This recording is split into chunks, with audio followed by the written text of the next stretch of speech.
નમસ્કાર। આજે લોકશાહીનો સૌથી મોટો પર્વ મતદાન શરૂ થઈ ગયું છે। અમે જ્યારે વિડીયો બનાવી રહ્યા છીએ ત્યારે બહુ જ બધા બૂથ પર લાઈનો લાગી ગઈ છે અને લોકો વહેલી સવારથી જ મતદાન કરવા માટે આવ્યા છે। સ્થાનિક સ્વરાજની ચૂંટણી જે એવું કહેતા હતા કે ચૂંટણી આવી રહી છે। આજે મતદાનનો દિવસ છે અને મતદાન કરવા જાઓ એની પહેલાં થોડી માહિતી અને સમજણ આપી દઈએ કે પહેલાં શું થયું હતું, આ વખતે કેટલી બેઠકો પર ચૂંટણી છે, કેટલા ઉમેદવાર છે। એકદમ સાદી સરળ ભાષામાં માહિતી લઈએ તો 25,000થી વધુ ઉમેદવારોનું ભાવિ આજે ઈવીએમમાં કેદ થવાનું છે। એટલે જે 10,000 બેઠકોની આપણે વાત કરતા હતા એ બેઠકોમાંથી ઘણી બધી બિનહરીફ થઈ છે। 25,000થી વધુ ઉમેદવારો છે। નગરપાલિકા પ્રમાણે સ્ટાર્ટ કરીએ, મહાનગરપાલિકા પ્રમાણે તો 15 મહાનગરપાલિકામાં કુલ 261 વોર્ડ છે, જેમાં કુલ 1,044 બેઠકો છે। બિનહરીફ 43 બેઠકો થયા છે અને જ્યાં હરીફાઈ છે એ 1,001 બેઠકો પર છે। ઉમેદવાર ટોટલ કેટલા છે મહાનગર માટે? તો 3,145 ઉમેદવાર જે છે એ આમને સામને છે। 84 નગરપાલિકાની વાત કરીએ તો કુલ વોર્ડ કેટલા છે? તો 656 વોર્ડ છે કુલ, જેમાં કુલ બેઠકો કેટલી છે? તો 2,624 બેઠકો છે, જેમાં બિનહરીફ 385 બેઠક થયા છે અને હરીફાઈ 2,239 બેઠક પર છે। કેટલા ઉમેદવાર નગરપાલિકા માટે? તો 5,441 ઉમેદવાર નગરપાલિકા માટે લડવાના છે। 34 જિલ્લા પંચાયતની વાત કરીએ તો કુલ બેઠક 1,080 છે, બિનહરીફ 52 બેઠક પર થયા છે, હરીફાઈ 1,028 બેઠક પર છે। ઉમેદવારો કેટલા છે? તો 3,059 ઉમેદવારો છે જે આમને સામને આવવાના છે।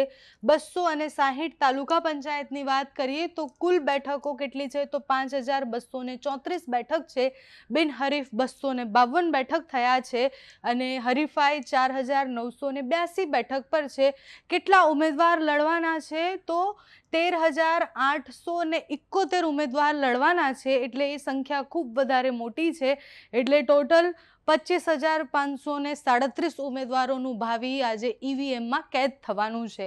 તમારા વોર્ડ અને તમારા વિસ્તારની તમને મોટાભાગની જાણકારી હશે અને આજે વહેલી સવારથી જ મતદાનની શરૂઆત થઈ ત્યારથી જ બહુ બધા લોકો બહાર નીકળીને મત આપી રહ્યા છે। એ ખૂબ સારી બાબત પણ છે, કારણ કે આજે ગરમી પણ ખૂબ પડવાની છે। સંવેદનશીલ વિસ્તારો જે કહેવાતા હોય છે, એટલે એ કયા મથકો એવા છે કે જે સંવેદનશીલ છે એના આંકડા જોઈએ તો 15 મહાનગરપાલિકામાં મતદાન મથકો 11,582 છે, જેમાંથી સંવેદનશીલ છે 4,315 અને અતિ સંવેદનશીલ જે છે એ 104 એવા મથકો છે જે અતિ સંવેદનશીલ છે। 84 નગરપાલિકામાં મતદાન મથકો 3,265 છે, જેમાં સંવેદનશીલ મથકો 1,133 છે, અતિ સંવેદનશીલ 288 છે। 34 જિલ્લા પંચાયતમાં 33,603 મતદાન મથકો છે, જેમાંથી 8,827 એ સંવેદનશીલ મથક છે અને અતિ સંવેદનશીલ એ 1,784 છે। તાલુકા પંચાયતમાં કોઈ જ સંવેદનશીલ કે અતિ સંવેદનશીલ મથકો નથી। અત્યારે ટોટલ અતિ સંવેદનશીલ મથકો 2,176 છે, એટલે આટલા મથકો એવા છે કે જે અતિ સંવેદનશીલ મથકમાં આવે છે। હવે આજે તમે ચૂંટણીમાં મતદાન કરવા માટે જાઓ તો એની પહેલાં તમે ટકાવારી પણ જોઈ લો કે તો 81 નગરપાલિકામાં 2015માં 62.77% મતદાન થયું, જ્યારે 2021માં 55%, એ ગ્રેજ્યુઅલી થોડું ઓછું થયું છે। 231 તાલુકા પંચાયતમાં 69.28% મતદાન થયું, જે ટકાવારી 2021માં 64 થઈ, એટલે એ પણ થોડુંક તો ઘટ્યું છે 21માં। 31 જિલ્લા પંચાયતમાં 69.55% મતદાન થયું, જ્યારે 2021માં 66% મતદાન થયું। એટલે ટોટલ તમે મતદારો પર ત્યારે એટલા હતા કે જેને મત આપ્યા હતા, કુલ મતદારો 3.7 કરોડ હતા અને આ બાજુ 2.70 કરોડ મતદારોએ મત આપ્યા હતા અને આ વખતે એ વધ્યું પણ છે। ઘણા બધા એસઆઈઆર અને એ બધી જ કામગીરી પછી ઘણા બધાના વોટ જે છે, એટલે જે મતદારો છે એ ઓછા પણ થયા છે। આંકડાઓમાં ઘણો બધો ફરક આવ્યો છે। આ વખતની ચૂંટણી મહત્વની એટલે પણ રહેવાની છે કારણ કે ભૌગોલિક રીતના પણ સ્થિતિ આ વખતે ઘણી બદલાઈ છે। નગરપાલિકા મહાનગરપાલિકાની સીટ જે છે, બેઠકો જે છે, એટલે મહાનગરપાલિકા પણ વધી છે. જે મહાનગરપાલિકાઓ વધી છે એમાં આ વખતે પહેલીવાર ઘણી બધી એવી મહાનગરપાલિકા છે જે પહેલીવાર મહાનગરપાલિકા માટે વોટ કરવાના છે.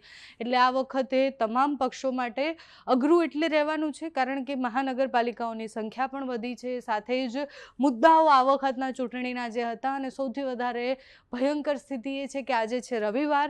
મતદારો પહેલાં તો ઘરની બહાર નીકળીને મત આપે એ સૌથી વધારે મહત્ત્વનું છે. 44 ડિગ્રીથી ઉપરનું તાપમાન પહોંચવાનું છે, એટલે એ પણ કઠિન રહેવાનું છે કે કોઈ પણ પક્ષવાળા એ એમના જે વોટર્સ છે એને બહાર કાઢી અને મત અપાવે. પક્ષ બહાર કાઢીને મત અપાવે કે ન અપાવે, તમારા ઘરે કોઈ આવે ને એવું કહે કે તમારે મત આપવા જવાનું છે, એની પહેલાં આપણે જ આપણી ફરજ નિભાવવાની છે.